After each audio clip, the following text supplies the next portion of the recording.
Great to see you all here today, Nice to be here. and thank you for coming. Thanks to Rolf, who, truth be known, he just came out and offered this facility very generously. He said, "I'm going to Africa. I'll come and see you in your workshop when you come back, when I come back." And I said, "Well, that's the last I'm going to see of that guy." And lo and behold, he walked through the door one day, and here we are today, several months later. So our thanks go to Rolf and everyone else at Truex who's helped with this, especially Stephen Poston and Carl. And our thanks go to Sarah O'Donnell, Executive Director of Vermont AIA, for giving us her support and support of the Vermont chapter. The natural world is under pressure, and birds in particular are under enormous pressure, and numbers are dropping alarmingly fast. For some historical context, let's think for a moment about the passenger pigeon.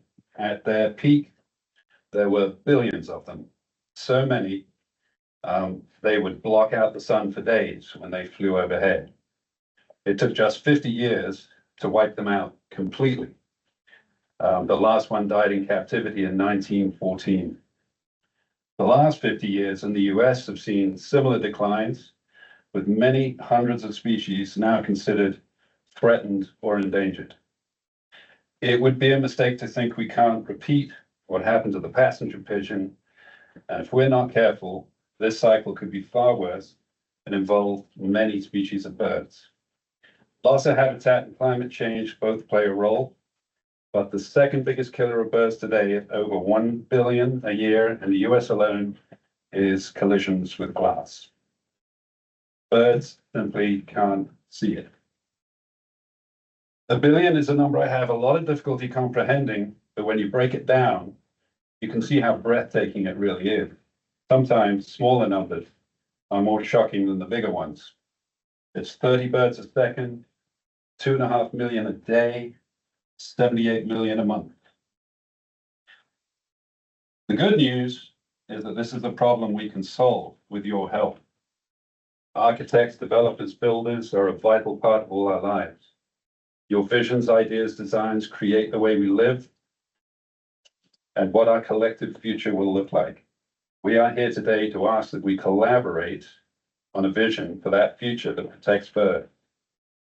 A building cannot be sustainable simply because it uses green materials and conserves energy. To be considered fully sustainable, it must do no harm to its surrounding environment. This is an appeal to you and how you imagine the buildings you create. To help us understand the science behind glass collisions and the solutions that are available, we have 3 very impressive presenters today. First up, Meredith Barges. Meredith is a bird-friendly building advocate, PhD student at the SUNY School of Environmental Science and Forestry, studying environmental policy, and board member of the Onondaga Audubon Society. She grew up in Williston, Vermont. As the chair of Lights Out Central New York, she advocates for better lighting laws to protect migratory birds from fatal building collisions.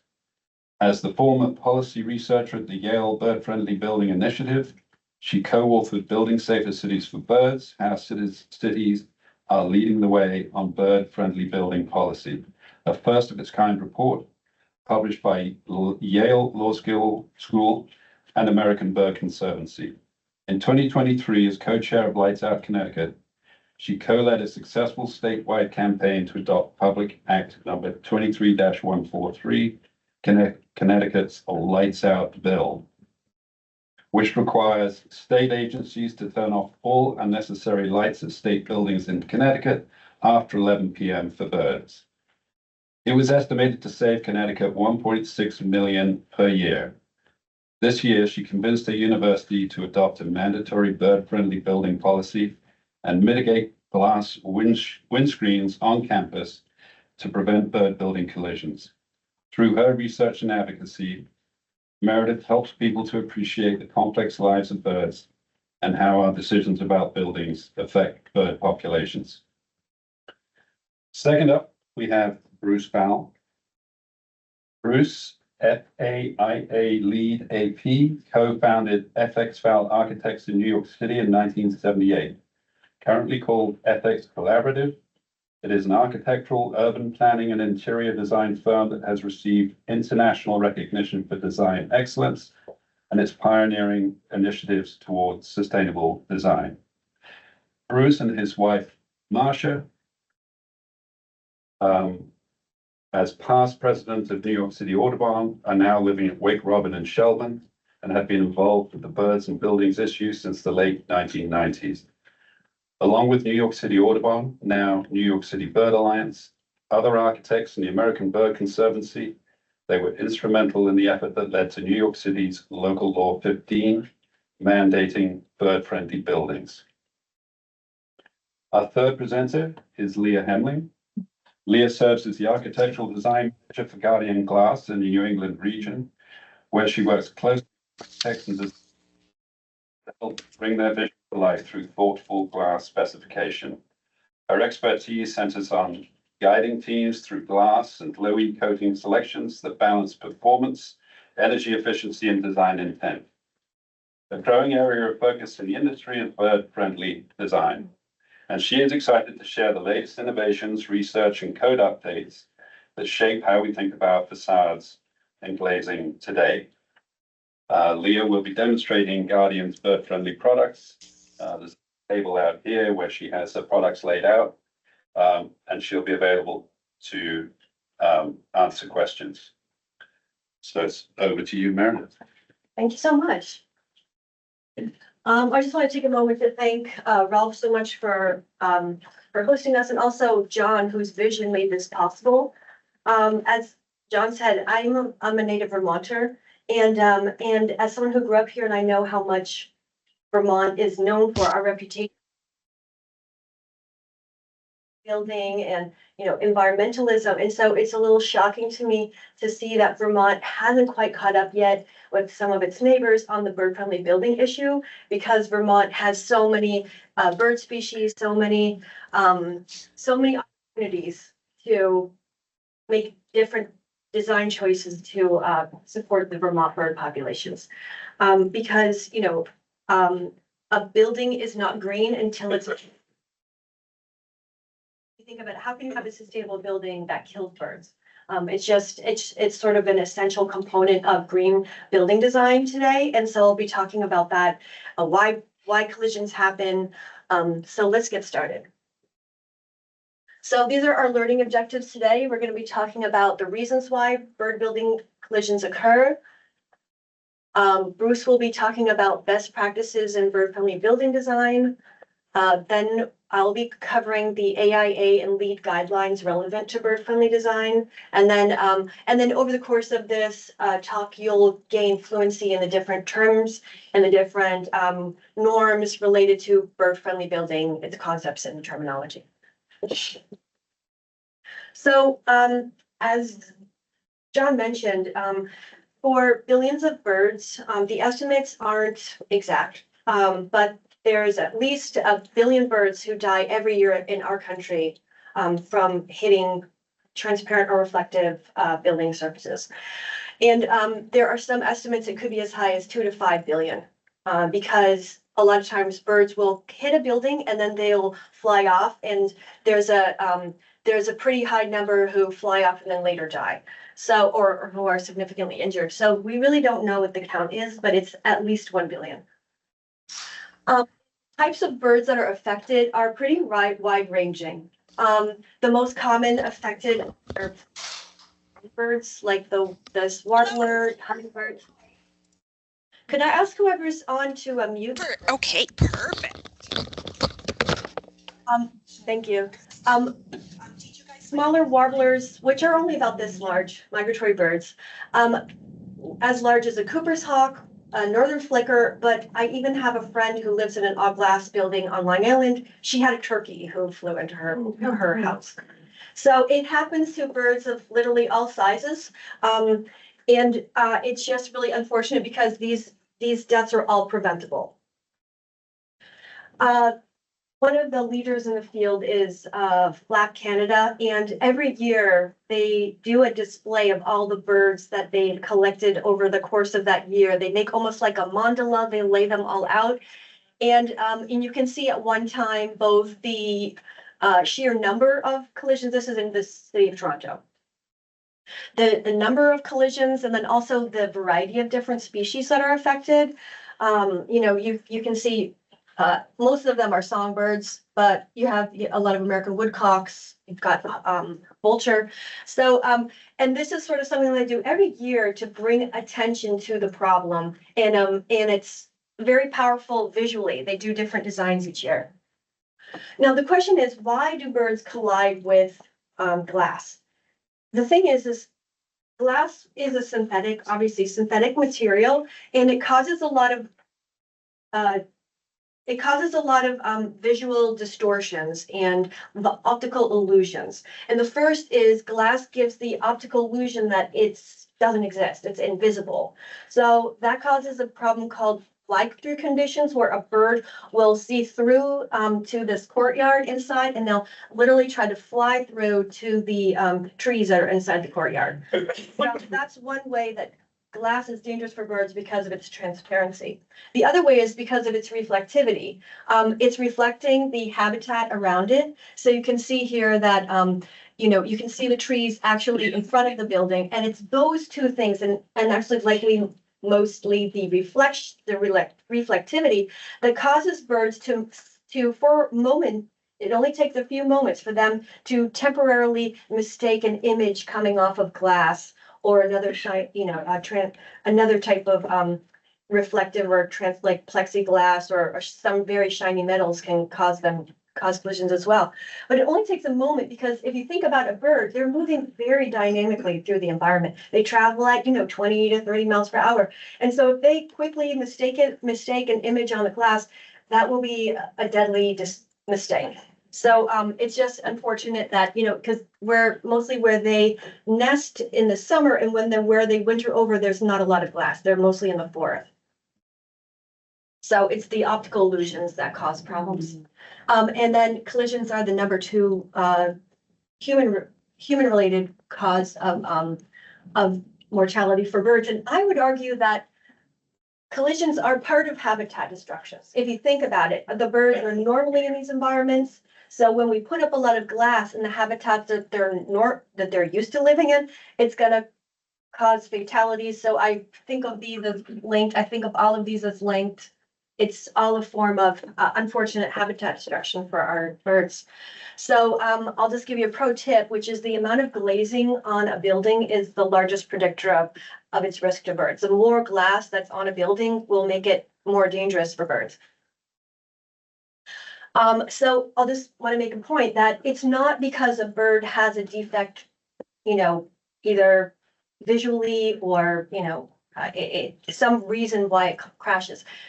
And the early research showed that any bird of any species can crash, of any sex, any season, time of the day. Wherever glass and birds co-occur, it's possible that a collision could happen. So we have to remember that it's not there's something wrong with the bird. Really, they can happen wherever there's this kind of facade and a bird in the same space. Collisions are likely to happen. And I just want to say anecdotally, I can say for myself, when I was a kid, I ran full speed into a sliding glass door. I remember doing that, but humans crash too. Here we have the Apple headquarters in Cupertino, California, and they had 911 calls from 3 workers inside the building when it first opened. This is a Norman Foster and Partners design who crashed into glass walls inside, because they had glass walls inside the whole building, and had to call 911 with injuries. And that made it in the news. So it's not just birds. We just have to remember, it's not like, oh, birds can't see it. Glass is invisible. Nobody can see it. Just we have habituated to know where it could be. And I just want to say, you may have seen this made the news back in 2023 when 961 birds died crashing into one very glassy building that's sited in the southwest corner of Lake Michigan. This is the largest conference center in the United States, called McCormick Place. Very glassy building sited right there. And there was this there was unfortunate mixture of events where there had been a weather system that kept a lot of birds back. It was a very foggy, so the birds were flying low. This building's lights were left on overnight, and one after another on October 5th, birds were crashing into this building, including while collision monitors were on site, because this building has killed over 42,000 birds in its lifetime. One building, 42,000 birds, and it still wasn't enough to shame them into doing something about it, because the solutions, as Bruce will talk, are readily available. It was this mass mortality event that was on the cover, literally on the cover of the New York Times, the BBC, all major news channels had this story that all these birds had died. And it finally shamed them into doing the right thing and retrofitting the building, and also committing to turning off the lights at night, which are act as a beacon for migratory birds. And so now the collisions are down almost 95%. But I'll just want to emphasize, nobody wants to live or work or study or worship. Nobody wants to be in a building that kills birds. If you've ever heard that horrible thunk of a bird hitting a window, it's a dreadful noise. It's dreadful to know that a bird that was otherwise healthy just crashed and died. And the examples are pretty huge. Here's a building. This is on 110 in Frederick Douglass in New York City. It's right by Central Park. And so many birds are dying at this building. And the residents, they don't want to live in a building that's killing birds. They don't like to see, because the bird seize up. It's not like they just die instantaneously. They can be a bloody mess. They are contorting and convulsing while they're dying. So it's very upsetting for people to live or work or to study in a building where bird collisions are happening. And as John said, this, we have to remember this is happening in the context of very serious declines in bird populations globally, but also in North America. A really important study came out in 2019. Rosenberg et al. Talked about the decline of the North American avifauna, that we've lost 1 in 4 birds from our landscape. So however many birds we had in 1970, we have 25% less birds. Just 1 in 4 have just disappeared from the landscape. And that decline is not, there's no way, we have to try to bend the curve to try to save the birds that we have left. And the numbers are really shocking. We've lost 6 in 10 wood thrushes. If you've ever heard that ethereal song in the forest, it's a beautiful bird. Chimney swifts, 7 in 10. Dark-eyed jungles, which is a very common collision victim, unfortunately. And we have to take stock of Vermont's declining bird populations. This was a story in WCX News on May 14th came out that bird species are in serious decline in Vermont. So we have to put this in the context of that there's things that we can do. And we really have a responsibility to think about birds because, Vermont's in the Atlantic flyway. So there's a lot of birds that fly through Vermont during their migration. And they're so important to healthy ecosystems. They do so much pest control, seed dispersal, they pollinate, they move energy around. And then we're just going to listen to a video here from Hannah Partridge, who she's at the National Audubon Society, and she recorded a special message for this event. Hello, and thank you for the opportunity to be here virtually today. I'm really excited to see this event come together, and I'm honored to be a part of it. I'm Hannah Partridge. I work with the National Audubon Society on our Lights Out initiative and our bird-friendly building work as a whole. So imagine this tiny blackpoll warbler flies thousands of miles, it crosses continents. This bird, it may have spent the winter in Brazil or Venezuela, and it makes it all the way here to Burlington, Vermont, just to collide with the building window and die. And this isn't a rare occurrence. Each year in the United States, over 1 billion birds die from building collisions. It's a major cause of bird mortality, and it's one of the most preventable. And preventing bird collisions with buildings is important. Birds connect us.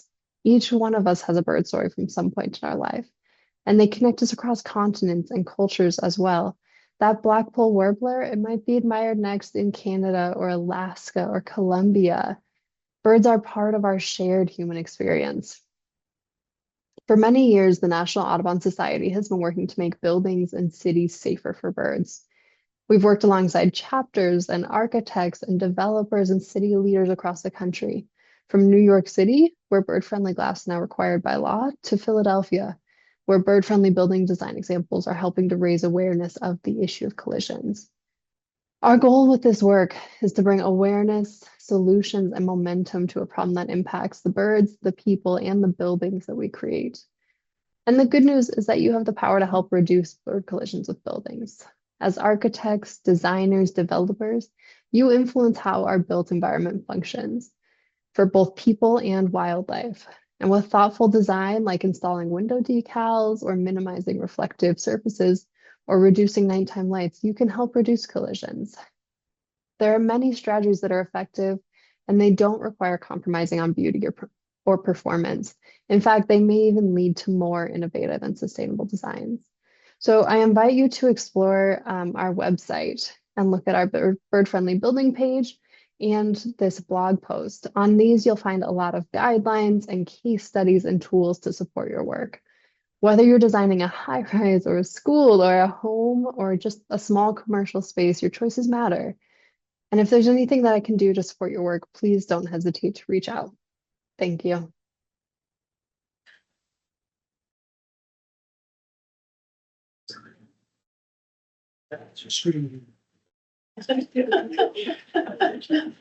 Hello, everybody.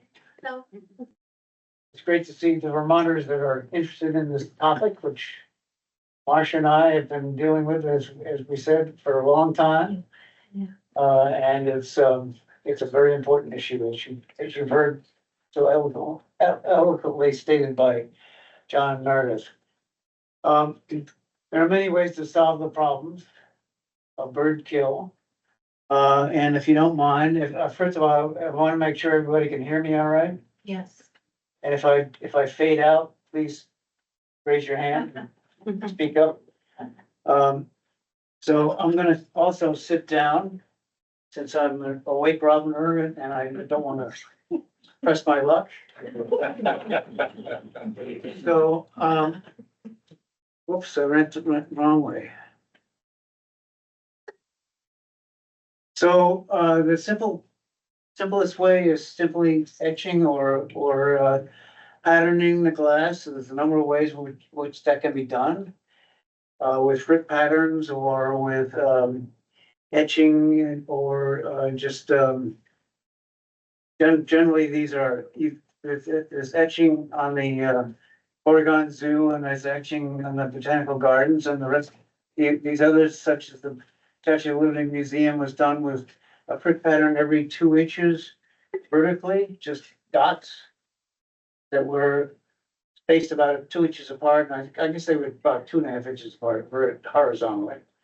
And that is worked like a charm, and that's in a very highly susceptible area to bird kill.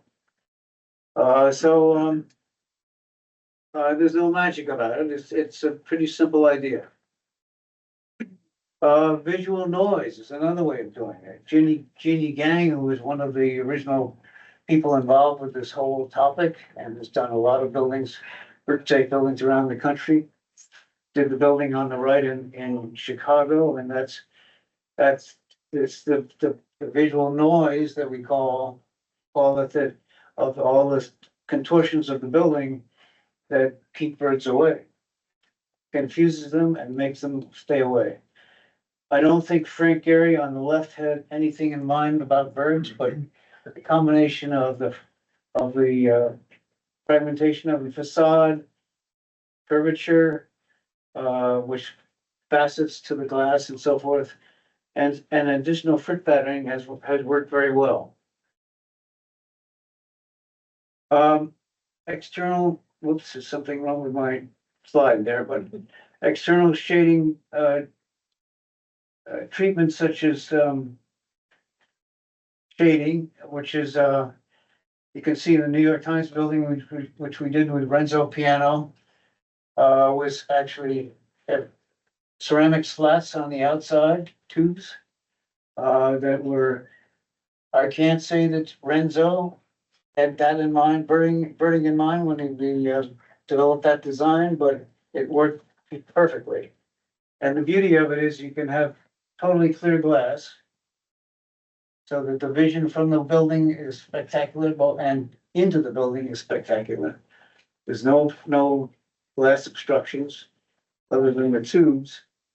And if you took one of those tubes away on every floor of the building, you'd have to put another ton of air conditioning in the building. So very carefully designed. The building on the right is actually the Cutler's building in Oregon, which it actually has vines growing up on those vertical slats. I don't have a picture with the vines, but that and I don't know how much they've progressed, but that's another way of doing it. And then even Norman Foster got into the act with his Langley Academy in the UK. Warner-Lux glass was one of the pioneers of bird safe design. You can see on the left, that's that pattern. There's a very, very subtle pattern. It's like pickup sticks. It's very hard to see for the human eye, but it's very effective in killing birds. I mean, keeping birds away, sorry. And that has been used in a number of buildings. The building on the right was in the Bronx Zoo, which we did. The glass was originally designed for the entire building. The value engineering made us take it out everywhere except in the conference room that you see in that photograph. And that's the only part of the building that doesn't have bird kills. So it's now came back and retrofitted with stripes and so forth to solve the problem, but it's not coming back and retrofitting is not the way to do it. And you can see this picture from Warner-Lux is on the lower right is an example of how you don't really see anything in terms of the vision of the glass. Can't say it's the cheapest way to do it, but it's one way to do it. Translucency is another way of solving it. NES building on the left shows that there's totally translucent glass. Maybe some sections not. Jean Lavelle's Arabian building in Paris. This was many years ago. It's actually a great solution because of the translucent panels there that actually operate. And the building on the right that NES did is also as an example, you don't have to fill up the whole building to be 100% translucent, but leaving some combination of vision and translucency works very well. So retrofits are expensive and not something you want to do, but Meredith mentioned the Chicago McCormick building, which is pictured on the left at the top. And then you can see that that's looking with the retrofit of the dots. I don't know if you can see the dots in the inset there, but you don't really see those dots looking out. We've actually done the same thing retrofitting in our one window in Wake Robin. And unless the sun is shining directly on the dots, you don't see them. Bird screens, netting, anything that on the perimeter, some netting is almost invisible, works fine.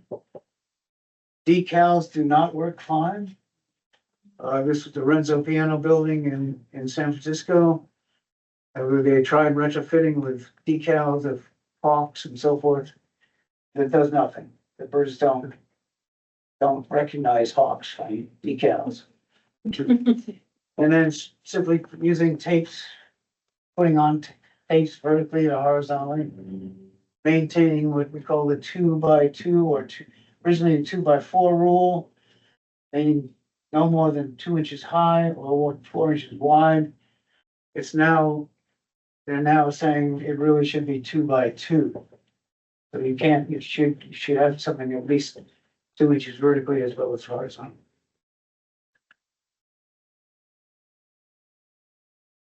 Light pollution. Yeah. Okay, so now I'm gonna talk about how light pollution plays a role in collisions. Light pollution is a problem that's increasing. The statistic right now is 10% every year in North America. Most of us live under heavily light polluted skies. There's some parts of Vermont where you can still see the Milky Way pretty easily. But there's so much light pollution, and the information is that birds, the migratory birds that are transiting back and forth, they're highly attracted to artificial light at night. So, and that draws them towards like polluted areas that have sky glow, but also brings them towards extremely lit up buildings like this one that would act as a beacon, and they would fly towards it and ultimately crash into the glass. Oh, thanks. So we have about 450 bird species in Vermont, and of these, a little more than half migrate. And then of those, 80% migrate at nighttime. There's so many reasons why these small birds would want to migrate at night. Any ideas about why songbirds might want to migrate during the nighttime? Even if we just have like one or two ideas. They don't get eaten by bigger birds. Yes, because the hawks migrate during the day, so then the small birds migrate at night. Any other ideas? If you're a little bird this small and you're flying 200 or 300 miles, Navigation. you're gonna get really hot if it's the daytime. So by migrating at night, they are able to stay cool, stay cooler. Also, they can there's fewer airflows because the heat, thermal flows during the daytime causes a lot of turbulence. So at night, it's just a little easier to fly. There's a couple other reasons why, but those are probably the primary ones. But these are all different bird species, like the Baltimore oriole. You've got the black and white warbler. They are all, while we're asleep, literally, they're flying right now during fall migration. And the numbers are really staggering. This is a capture from Sunday, September 14th. So just this past Sunday, 5.2 million birds flew over Vermont. It's a staggering number, and it's saying this night. So they start taking off right around dusk, and then they fly through the night. They start to come down around 3 o'clock, and then they're here. So, and they're really flying. They're vast distances, going, something like 20 to 40 miles per hour.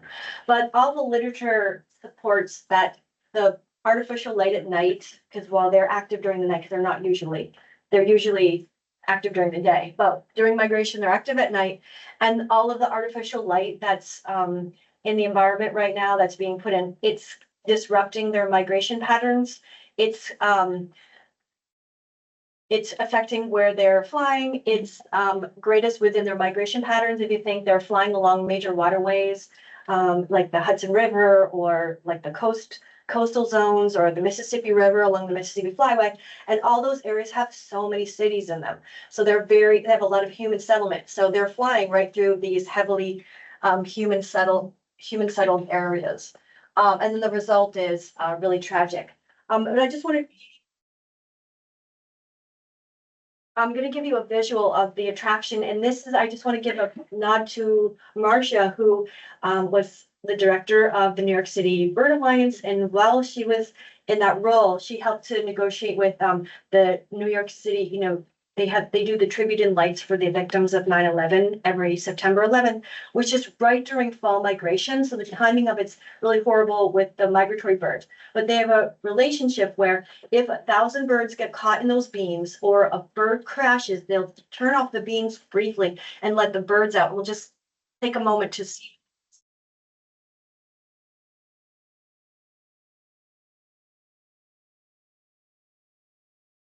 Shows how it shows them caught in the light. So they get attracted to these beams, they get caught in the beams, they're calling to each other, they can't orient, and then they end up hitting buildings around nearby. It's really unfortunate. So I just want to thank Marcia for her work to help these birds, because it's many thousands of birds that got caught.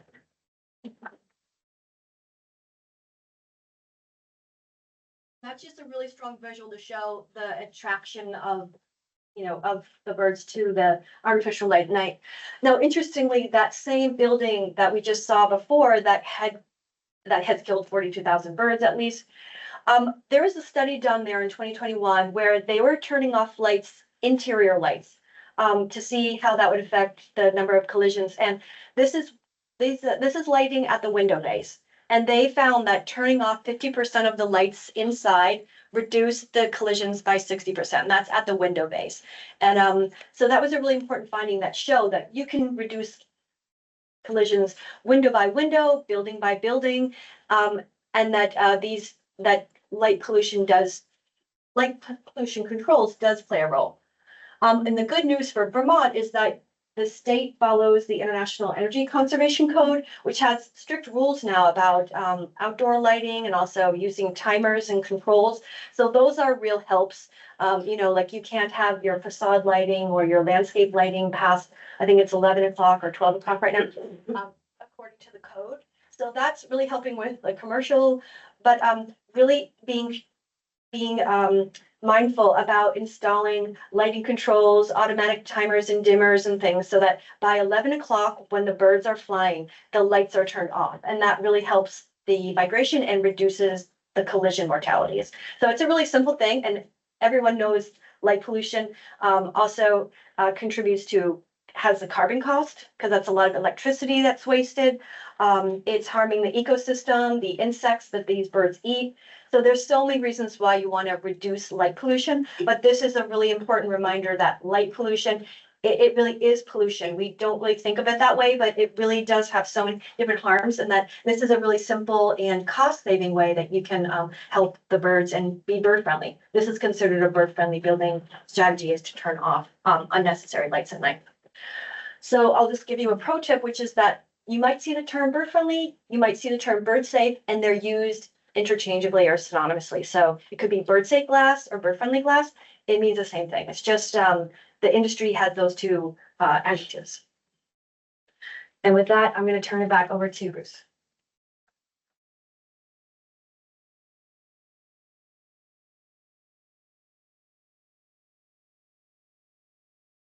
Okay, the Javits Center is a project that I got involved in 2009, and it was it's a long story, but we dealt with 4 different governors, and we had starts and stops along the way, but ended up in being a total renovation of the facade and a significant renovation of the interior in 2014.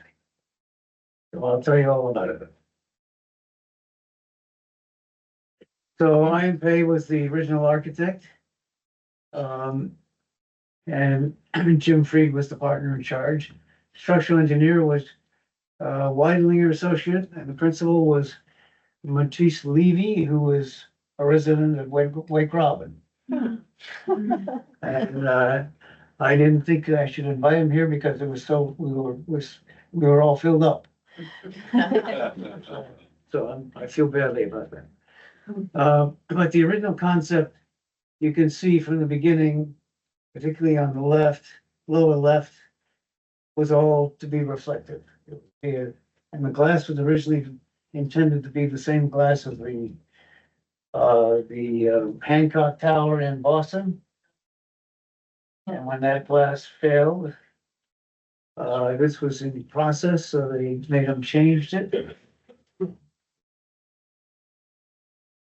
Became something very different, but you can see that the concept of the interior, the space frame, which was ingenious, unique design, it's to simulate the crystal palaces of Europe, was to be very light and airy, and there was a lot of value engineering and things that happened, which I'll go into.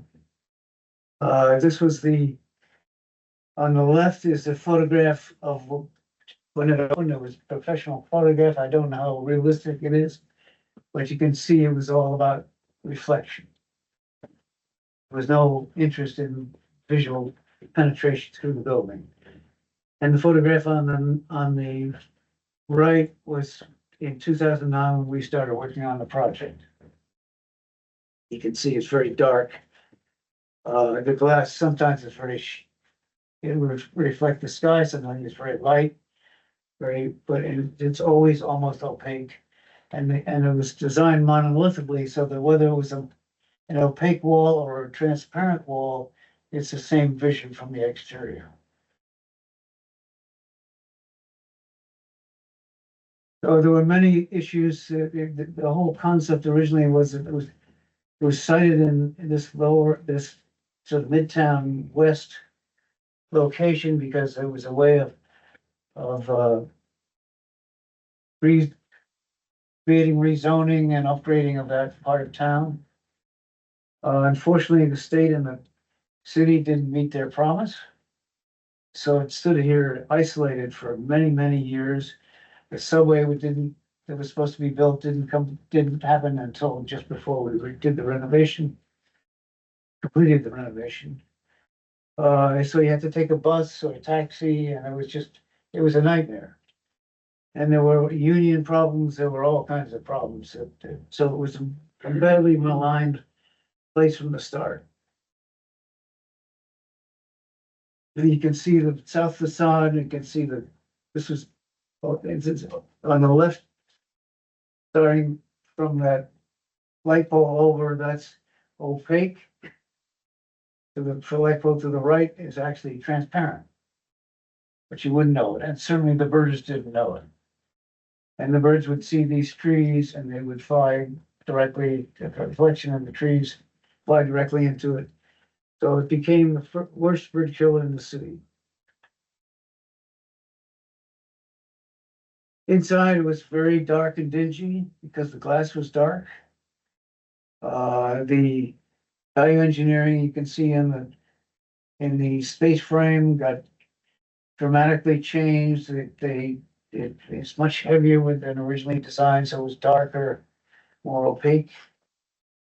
And the roof leaked from the day they built it, the day it opened. So it's hard to see, but on the right there, you can see on the upper left, you can see what we call a diaper, where they were collecting the water coming through the roof and directly down the column, so that it would go into a tank while they were doing the shows. So it was raining during the shows. There was water flowing into the tanks. And that was from day one.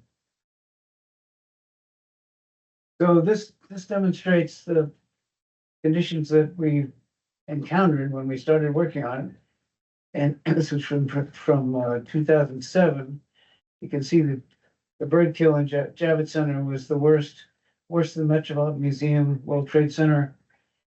The World Trade Center itself was even worse. When that came down, the Javits Center was number one. So when we finally got around to just doing a plain restoration, or revitalization, as we call it, these were the key ingredients.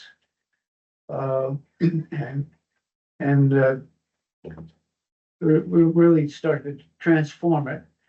You can see on the perimeter, we added some solid stainless steel in the opaque sections. And the glass itself became much more transparent, much more visual, so that all the obstructions, people would complain about how it would block the view cars in the city and so forth. This way, you could see into the Javits Center, you could see what was going on, you could see the vitality, and it made a huge difference. And we added this green roof, which is 7 acres of green roof. So in studying the glass, we actually did an analysis, very careful analysis with Heinz's associates who were curtain wall consultants, to evaluate whether replacing the glass in the existing curtain wall made sense versus replacing the whole system. In the end, it was determined it was actually going to be less expensive to replace the whole system, partly because nobody would warranty their glass or anything they did in the existing system, because it was a mess. And we had probably a total of about 20 different manufacturers come in, install their samples in the greenhouse. And you can see different levels of frit patterns, uh, different shading devices on the glass and so forth. And we had differences of opinions. We were working with the state. It wasn't easy. Unfortunately, our direct client was somebody who was very interested in the bird issue, but they weren't gonna spend any more money. So we ended up with this Viricon glass you see on the right with a 28% frit pattern. And the frit pattern was 28% because that reduced the energy, the solar gain to a degree that we could actually reduce the energy consumption in the building, but significantly. And meet our LEED requirements. So this is an example during the construction. You can see on the right, the lower right, how that was 35% reflective glass. And the new glass was 8% reflective, which I think is probably the key ingredient to solving this problem. They're solving the bird problem, and then adding the frit to that was icing on the cake. And this is a shot of the exterior, new entrances and so forth, showing how transparent it is. You can see all the way through the building. And the lower right shows that photograph I showed you before. And this is the interior now with a whole new system of skylighting. Took away a lot of the opaqueness. Sorry, there's some clutter in there, but it's very clean and very bright and airy, and everybody loves it. It's just been transformed amazingly. So we increased the performance, increased the daylighting, increased the transparency, reduced the glare, and reduced the bird mortality by 95%. And viewing from the inside, you can see how you don't have any sense of the bird, the printing pattern at all.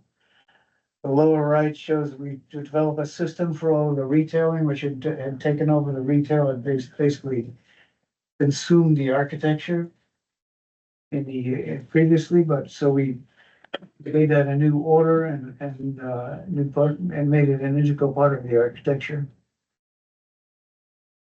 You can see the frit pattern on the left, close up. The same pattern is on that glass on the right. And the only reason why it's 95% and not 90%, not 100%, is because we didn't frit the entrances. So the bird kill, most of the bird kill, almost all the bird kill occurs at those entrances.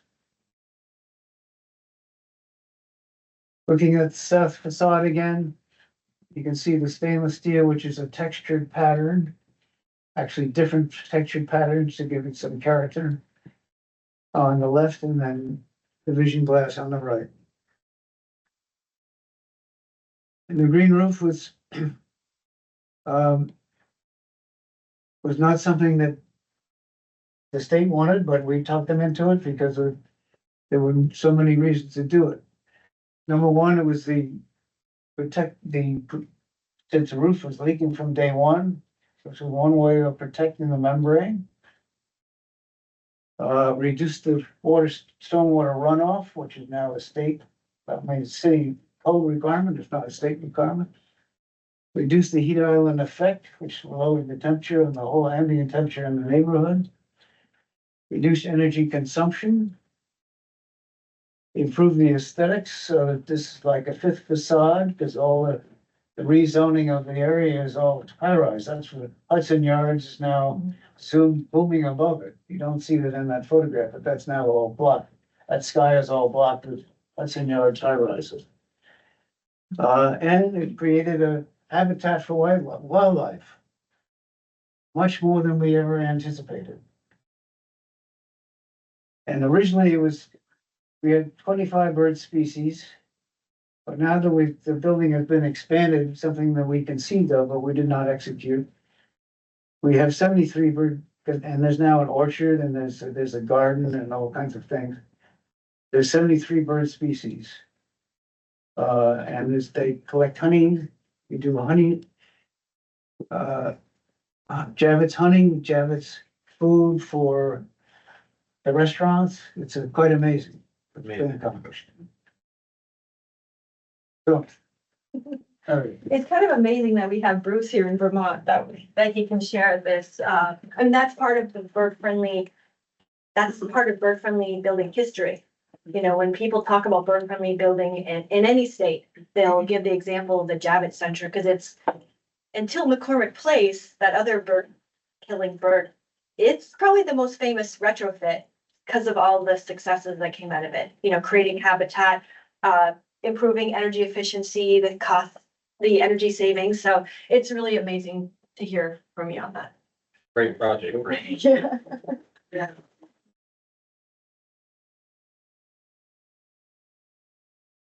So the pro tip is to avoid costly bird-friendly retrofits by remembering bird-friendly, considering birds in the design phase, and to remember that a building isn't green until it's bird-friendly. So I just want to kind of give a little bit more detail and context, is that more and more cities and states are adopting mandatory bird-friendly building policies. There are over 20 cities, and you can see them kind of clustered in different areas. The Bay Area, so San Francisco was the first in 2011. Then you have Portland, you've got Chicago has a voluntary, but you have Arlington County, Portland, Maine, New York City. You've got a bunch of places that are required where all new construction and major retrofits have to be bird friendly. These laws differ from place to place with the height of the required treatments. So say, for instance, New York City, you have to treat the first 75 feet above grade, and then around certain, you know, critical areas like around green roofs or guard railings. But some of them are much lower, you know, they have like 40, the first 40 feet. It's generally understood that you want to do at least the mature tree canopy, because that's where the birds are transiting, they're flying. I mean, when they're migrating, they're flying really high up in the air, 2,000 to 5,000 feet. But when they're transiting and coming into like a built area, it's usually about the height of the tree canopy. So the laws slightly differ, but they'll all have requirements about, you know, about treating the glass, using screening and different effects. So there are basically two different standards for bird friendly. The first is prescriptive. And a lot of laws use this, like Madison, Cupertino, California, Toronto's, which was the first in the world. They just write out a description of what you have to do. They just set a bunch of kind of like rules. And one of them is, you know, about having a pattern for contrast visual markers, and that you have to treat certain areas no matter where they are in the building, like glass windows next to eco roofs, rooftop gardens, glass railings around courtyards and patios and balconies are, and then wind shields. So they'll tell you what you have to do and up to what height. But the 100-100 golden rule is that you have to, if you're going to make the building bird friendly, you have to treat 100% of the facades on 100% of the building up to the first 100 feet. That's the gold standard. And one city has achieved that now. Washington, D.C. has a law that says that all new construction has to be bird friendly up to the first 100 feet. Before that, it was New York City had the best law up to the first 75 feet. But a good rule of thumb would be to the mature tree canopy, which might be like 40 to 60 feet, you know, however you want to. I know most buildings in Vermont probably don't get that high, but like, you know, the first five stories or so. So that's one way. But the way that's in LEED, so if you're going to pursue a LEED credit for bird friendly, which I'm going to get to in a minute, you follow a different standard, which is the material threat factor. This is a system developed by the American Bird Conservancy. It basically rates different building materials, every single building material from a brick to a different piece of glass, like a different products. They'll give it a rating that's judged based on They're tunnel testing, which I want to talk about in a minute, but like what every single material gets a rating, and then you use averages and things to try to make the facade reach a average that's less than 30%. It sounds complicated, but you just basically want an average of less than a 30% threat factor, which means that 30% of the time, if a bird is flying towards that material, they will fly away 30% of the time. And that's considered a good enough standard. You could go even stricter, but it's pretty general that most cities and most standards don't say more than a 25 to 30% average threat factor rating for any facade, and they're really measured facade by facade. I'm not going to get into it too much right now, but those are the two general standards.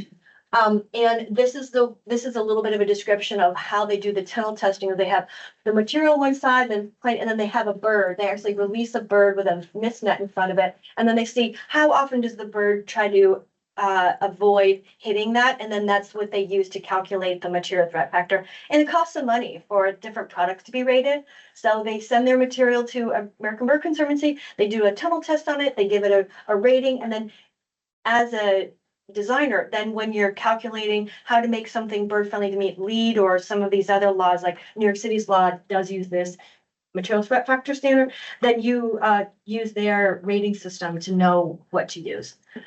But I just want to say, bird friendly buildings are beautiful. As you saw with the Javits Center, it became a very beautiful building.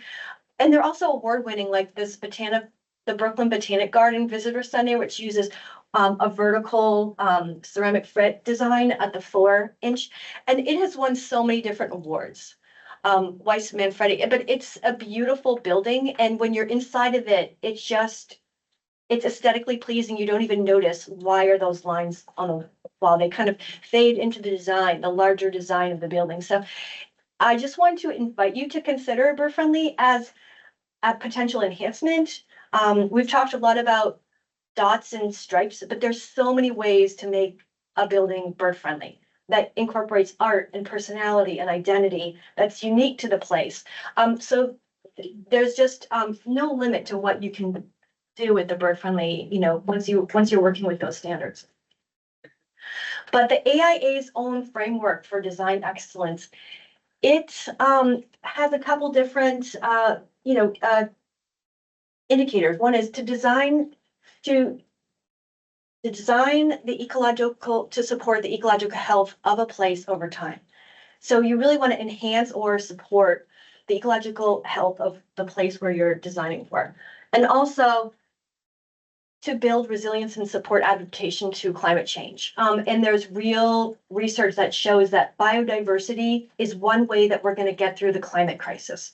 We're going through a climate crisis, which in a way is a carbon problem, but biodiversity and having a range of species and different plants and different, insects and things, we need that. That's going to help us to mitigate and to, go into this next climate phase. So we really have to think about this holistically and think beyond carbon. But AIA's design excellence also talks about bird friendly. It invites you to design for bird safety and integrate bird collision deterrent strategies. So this is what AIA is pointing you towards, the bird friendly building design guide, which we have copies of outside by the cookies. And then they're saying LEED 4. Now we have LEED 5, which has a new credit. That's bird friendly glass, but AIA is inviting architects to incorporate bird friendly design and also to prevent light pollution. So those are part of your AIA framework for design excellence already. You just have to put them into practice. Here is LEED version 5's BDNC credit for bird friendly glass. You can it's under the biodiverse habitat credit. And it gives you a either or both. So if you do both of the things under this credit, you can get 2 points, or there's the either or, you get 1 point for doing either one. And you can get 1 point for doing bird friendly glass. And if you do the other thing, which is the first part, which is more related to landscaping, you can get 2 points, or I think you can even get 3, or if you do all of them. So this is how you would get a point for using bird friendly glass. And I personally think that's really underrated. It should be worth way more points than that.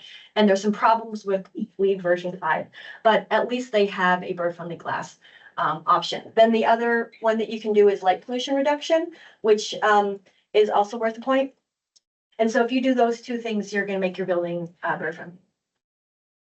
And now we're just going to hear from Andrew Farnsworth, who's a scientist at the Cornell Lab of Ornithology who works on the collision issue and migration. He's an expert in this area, and he's going to talk with us a little bit. We're going to hear from a minute or two, just talking about putting this whole issue into the context of birds and population. One of the other things that's interesting about birds that we know from our studies recently is populations across the board, New York City included, but also in the United States and Canada, have declined precipitously over the past 50 years. So losing 3 billion birds, basically 1 out of every 4 birds since 1970, tells us something very important about biodiversity. We're losing something that we can study well and that we are seeing and hearing on a regular basis, and we're understanding, wow, these population losses have been dramatic. And then if we think about, well, what does that mean in terms of our ecosystem? That's a tremendous loss when it comes to thinking about birds are participating in different ways, right? They provide functions and services in ecosystems. They pollinate. They're scavengers. They move fruit around. You know, they move energy around the world, whether it's locally or across the hemisphere. And losing that kind of connectivity in food webs or trophic systems, if you might hear people say, or just in sort of the structure of biodiversity more broadly and ecosystems, is a real warning sign. So the connection between birds and their diversity and biodiversity is a very tight one. It unfortunately is telling us some very alarming things as we start to look around the US and Canada and also more broadly on the planet because of these dramatic declines in populations that we're seeing in birds. Okay, and then let's have some final thoughts. This is sort of the end of the presentation. So we're just going to go over some very final rules of thumb, do's and don'ts, or don'ts and do's. Okay, running out of time.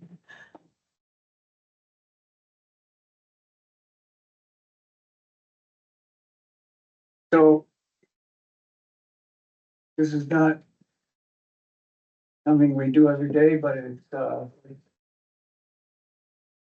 loss of habitat is a major problem. And obviously the top photo is one photo showing the sprawl coming all the way across and stopping because of some, I believe that's actually a marine base that has to stop at it, but it will continue on through the whole section of the west.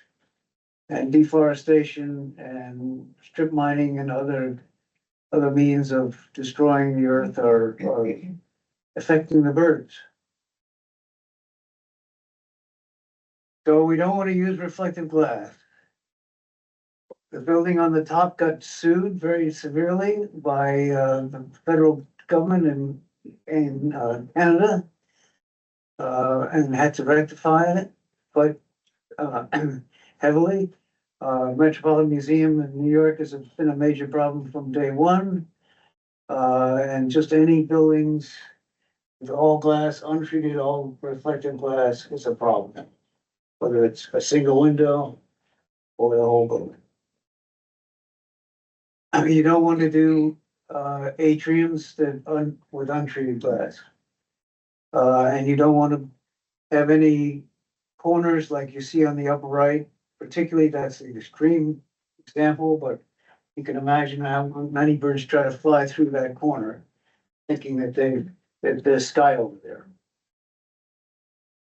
The Ford Foundation is notorious for bird kill, and they did a recent within the last 5 years, did a retrofit and did nothing about that. That's They right knew on better. 42nd Street, right? It's right downtown. Wind screens, guardrails are untreated are the worst example, birds just fly through that automatically. Any glass adjacent to green roofs you see on the right, you definitely want to make sure that's treated, and bridges are also a horrendous example bird kill, like birds just fly right through them. I was gonna say, for some reason, there's more and more of those glass guardrails being used in Vermont. Like in South Burlington, in the new construction near the library, there's all sorts of glass railings. So it seems like it just started to appear in the last few years here, and it's really deadly for birds. So just following Meredith's piece on lighting, you don't wanna light the sky, you don't wanna light buildings, you don't wanna wash light. Which you can see on the skyline in Chicago, before they started a lights out policy during migration, where all lights have to be turned out. Which you see on the right, all exterior lighting is turned out. Which works tremendously. We have the same thing in New York and many other cities, Toronto and many other cities. But do be creative in finding bird-friendly solutions. Hope you've got the idea that there are many ways of doing it. Design your buildings with sustainability and ecology from scratch. Don't design your building and then worry about it later. Treat protective glass at all glass within the height of tallest trees at the tallest mature trees at a minimum, as Meredith has stated. And the question that everybody asks is, what does it cost? And it's really a very variable. If you're putting windows on a house, with screens on the outside, it doesn't cost anything. But if you put doing any kind of exterior treatments or fancy glass treatments, it can definitely add a cost. You have to think holistically about design so that you're doing smart design that incorporates good glass friendly or building friendly design. You get some shading treatments, architectural treatments that would be enhancing or giving your building identity and character. It doesn't have to be an addition.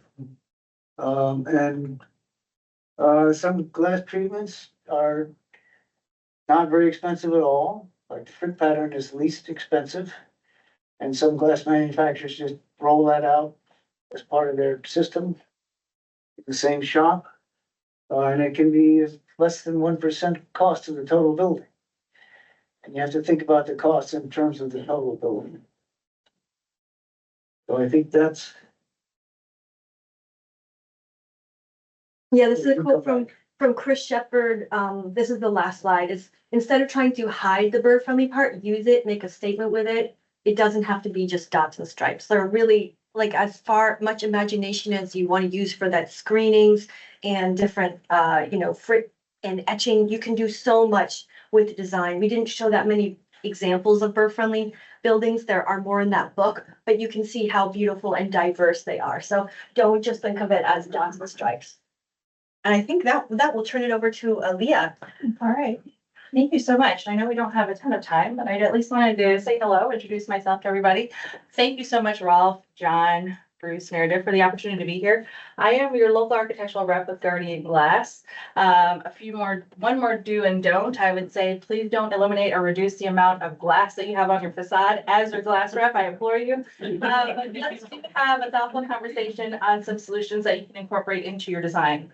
Guardian offers a variety of solutions, whether it's from an ultraviolet solution, nearly imperceivable, almost invisible, all the way to a very perceivable frit solution marker. So let's have a conversation. This is a growing and a very important initiative, and I'm very happy to have, be a resource to all of you designing wonderful buildings, whether it's in Vermont or across the US. Thank you. Appreciate it. There's some samples that. Yes, I do have many samples outside. Guardian also has great online resources. A lot of people want to know what glass solutions look like on their facade. We have a very cool visualizer tool. Go to guardianglass.com. There's a visualizer tool. You can see frits, etches or even a UV solution on a digitized image, using different daylighting conditions, because we talked about earlier, glass is a chameleon, it responds to different daylighting conditions. So you can adjust the daylighting conditions on this visualizer tool and really take a look at what those solutions look like on your facade. Thanks. Thank you. Yeah, thanks. I think we have time for a few questions, some burning questions, and then we'll move to a hands-on portion where everyone can go see Leah's samples that she brought from gardening. I'll just interject.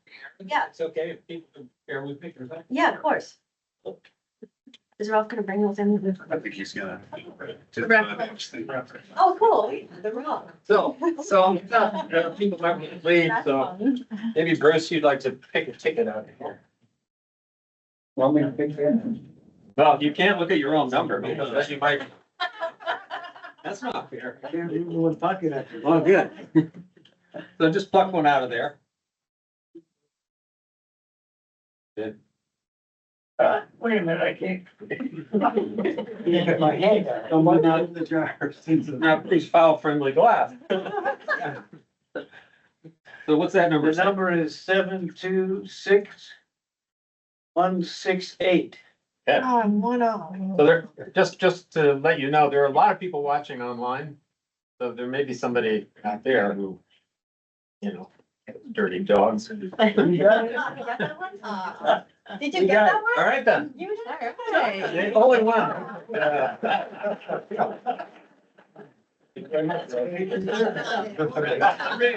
Sorry. Let's just open up in case anyone has any burning questions. We'll just, yeah, Most of the examples you showed were large scale buildings or urban buildings. Is there a difference with like smaller single family residential or rural buildings? Or is there data? What was the question? Are there places that there is data about the damage to birds in more residential settings? are you talking about collision rates and then also treatment options? Both? Well, I know, I understand that you apply treatment options. to Yeah, smaller sure. Residential building. I'm just curious if there's a distinction between, does the problem exist in these smaller residential buildings as well, or? Yeah, John can answer that one.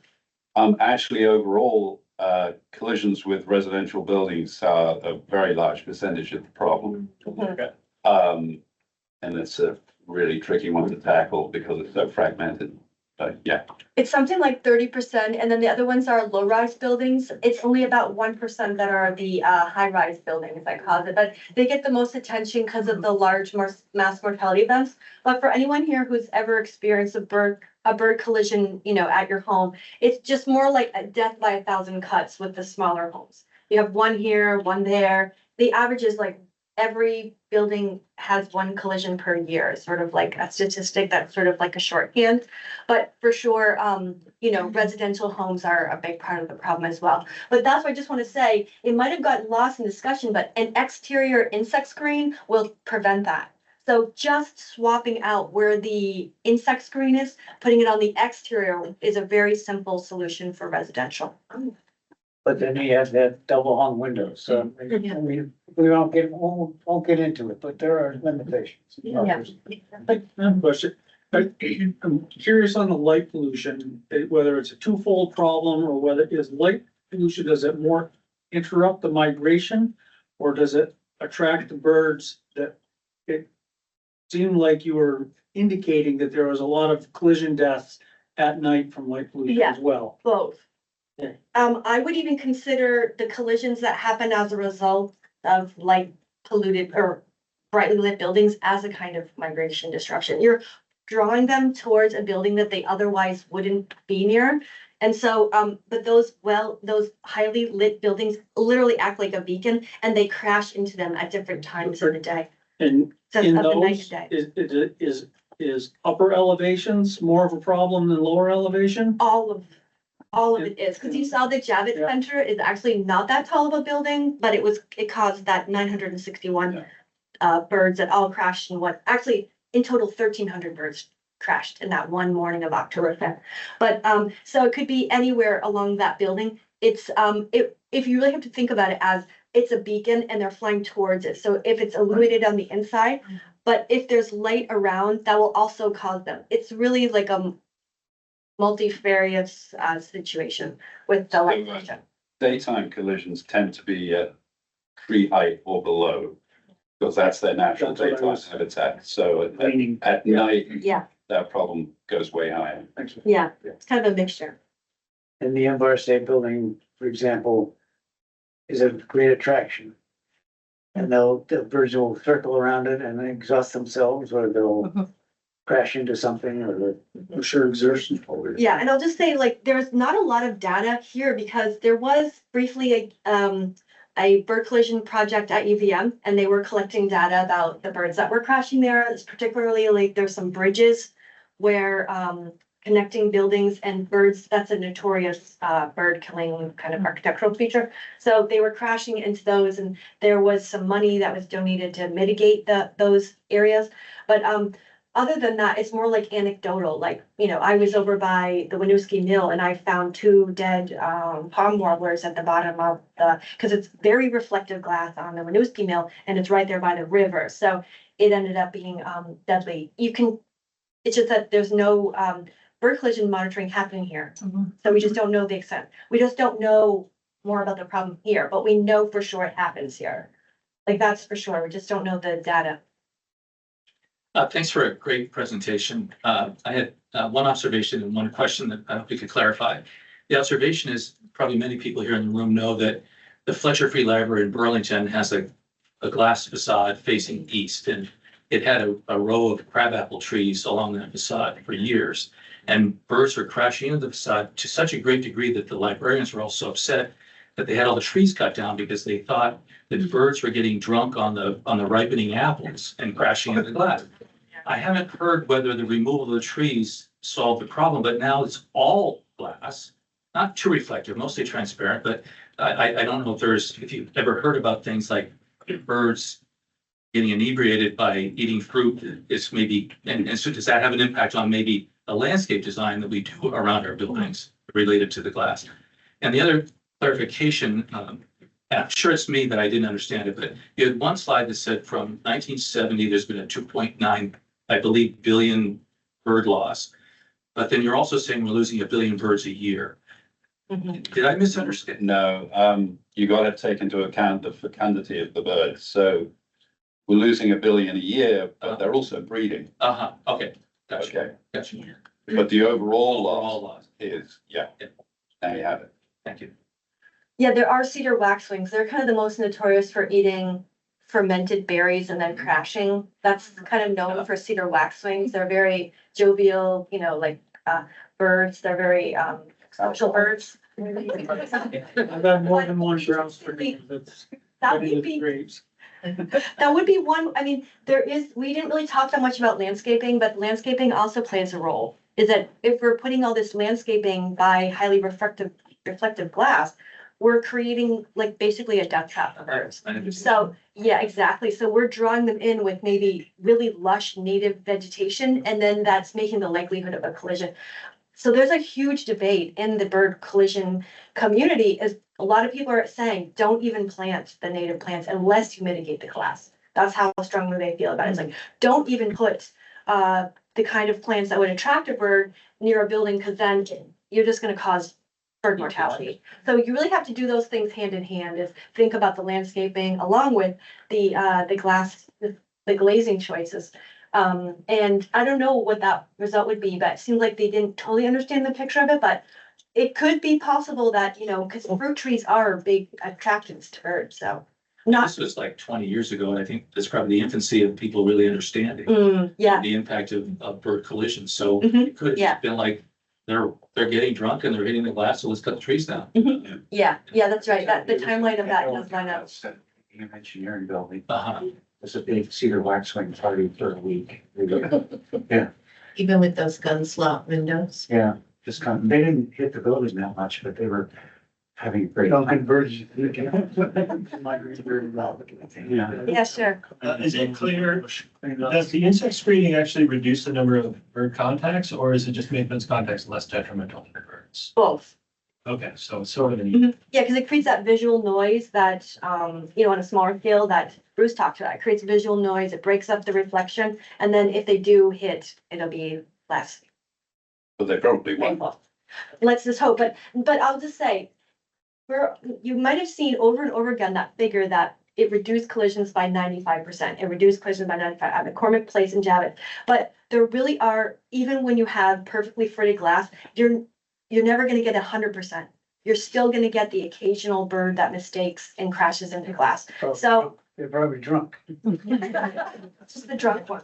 But so, you're gonna get close to that, but, so you're never gonna 100% unless it's brick or something else, But if you're using glass, there's still a likelihood, a small likelihood.